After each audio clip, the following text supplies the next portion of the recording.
Work ചെയ്തുകൊണ്ടിരിക്കുമ്പോൾ പെട്ടെന്നൊരു പൂതി ബീച്ചിൽ പോകാൻ.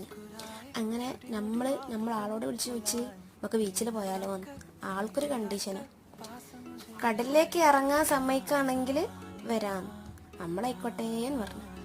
അങ്ങനെ മൂപ്പരാള് മറീന മോളിലേക്ക് വന്നു. അങ്ങനെ നമ്മൾ രണ്ടാളും കൂടെ ട്രാമും കയറി ജുമൈറ റെസ്റ്റോറൻറ്റ് സിറ്റൂരോണ്ട് ഇറങ്ങി.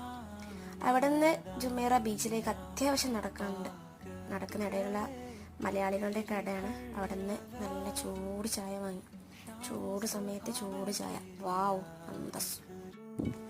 അങ്ങനെ ചായം പിടിച്ച് നമ്മൾ ബീച്ചിലേക്ക് നടന്നു. ഇവിടുന്ന് കുടിക്കണ്ട, ബീച്ചിൽ നിന്ന് കുടിക്കാമെന്ന് വിചാരിച്ച് ബീച്ചിലേക്ക് നടന്നു.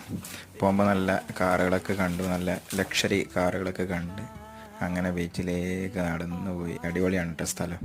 പക്ഷെ നല്ല ചൂടായിരുന്നു. എന്നാലും കുഴപ്പമില്ല, കടലിൽ കുളിക്കുക എന്നുള്ള ഒരു ചിന്തയുള്ളതുകൊണ്ട് ഒന്നും പ്രശ്നമില്ല. അങ്ങനെ നേരെ ബീച്ചിലേക്ക് പോയി, കടപ്പുറം.